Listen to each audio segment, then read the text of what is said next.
3 years now, but we actually made some pretty drastic changes to our everyday eating.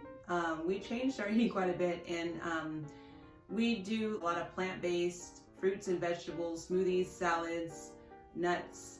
We try to stick with that the majority of the time. It's not like we never eat junk food, but we do try to make that the majority of what we eat.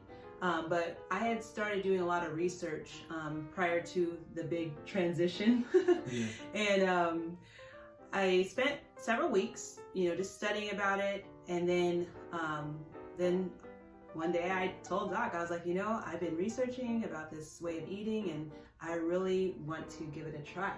And one thing I have to say about Doc is he's always been very open to trying new things, because sometimes I can be quite adventurous, and I got that personality where I'm like all or nothing. So like we didn't ease into this way of eating. We just jumped in. And so we really went full force. But the thing about it that was so neat was it was very different, and especially for guys, not eating a bunch of meat and stuff like that, it might be like, what? But he was open to it. He just like, what, I'll give it a try. And it actually turned out to be a really great thing. And now he's enjoying all these good plant-based meals and snacks and things like that on his own. Like, I don't even have to make him do it. Like, he just does it on his own. Like the other day, you even have like a power bag of like peppers, carrots, grapes, oranges, all kind of fruits and vegetables. It looks so healthy and colorful and appetizing. But that's the thing too. I guess a lot of times for husbands, but I guess it could be for wives too, just have an open mind, because you will not know how it will impact you, and it may impact you in a very positive way unless you give it a try. So even if it's very foreign, if you're like that meat and potatoes person, like, I don't want any vegetables and fruits and stuff, just be open. And I'll tell you another thing, you may not like, say you don't like tomatoes or avocados. You may not like them in that form, but you might like them in a different way. So if you don't like something the first time, give it another try. You're gonna have to give it multiple attempts. Doc, you didn't like tomatoes. You didn't like avocados. I mean, he didn't like avocados. I can't even stand looking. Like when we first got married, he didn't even know what an avocado was. And I'm coming from California, and I love avocados. So I'm like, this ain't gonna work. Like, my whole family, we're like avocado fanatics. And I'm like, I don't know how long it's gonna take, but I'm gonna have to get you to eventually like avocados. And so it took a while, but now he eats a lot of avocados. Like every day, he'll eat it in smoothies and salads. We even make like different avocado tomato recipes and stuff like that. He loves avocado. Well, I don't know. In those forms. In those forms, yes. Don't even. But he didn't. It took a while. It took a while. So you have to be patient with the person, and but the person that may not be up to eating those healthy foods, be open. So I guess the person who's trying to make the other person be healthy, be patient with them, and then the person who's not really into the healthy eating, be open. That's what I'm trying to say, and you will be pleasantly surprised. Keep in mind, like, what's the purpose of eating anyway? Is the purpose of eating to just stuff my face until I'm so full that I can barely walk, or that I'm about to pass out? Or is the purpose of eating to help me maintain good health, to give me energy to do the things I need to do, and to hopefully, help me live as long of a life as possible? I always say this: you can't control how you die, but you can control how you live. How you live, the quality of your life, can certainly be affected by what you do and how you eat. So, I mean, for that, I would definitely say, when it comes to preferences, for me personally, there are things that my wife may like that I may not like. I may try it. If I don't like it, then I may not eat it, or it may need to be prepared a different way, or whatever the case is. For example, like, there's a salad that she makes that I love. A lot of people love this salad too. People that don't even eat salad love eating this thing. And I don't like tomatoes in it. If it's got tomatoes in it, I just don't like it. That's just me. So she likes tomatoes, just not in that.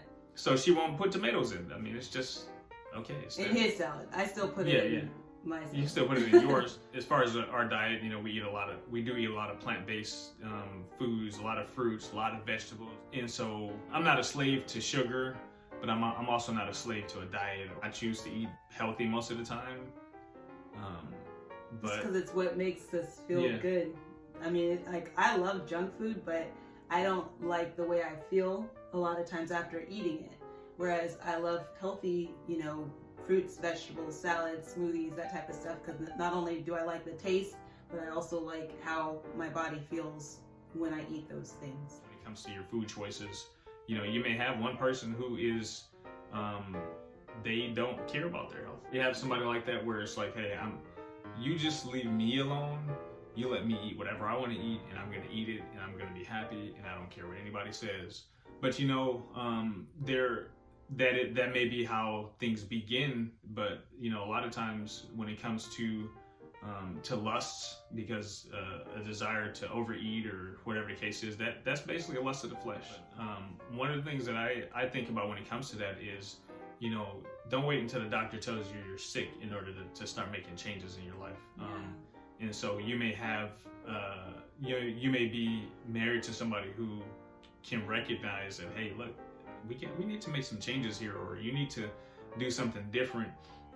With anything, we're basically talking about change. Like if you have somebody that you would like to see them change, it's not going to happen by trying to make them feel bad about whatever the case is. You set a good example. You begin to introduce things that can potentially help them. If they like it, hey, they'll try it out. You can offer to help them. If you feel like everything that I eat, the other person has to eat, then that may not be the best route. It's not going to be the best route.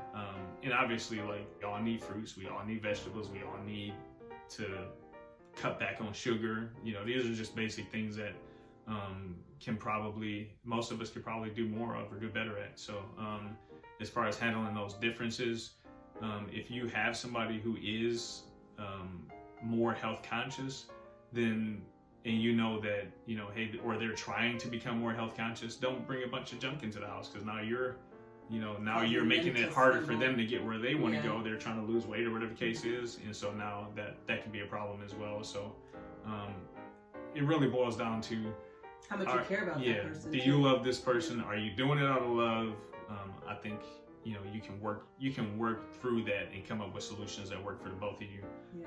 And if you're trying to make some changes, then maybe small changes here and there versus hey, we're gonna eat, all we're gonna do today is eat carrots, and it's like, no, that's not gonna work. But if you start to slowly make some, implement some things and make some changes, that will probably be more effective. All right, so if you enjoyed this video, please subscribe to our YouTube channel, and somewhere on your screen there should be a bell or something like that. If you click it, once we release episodes, you get notified to let you know that we got a new episode that's been put out.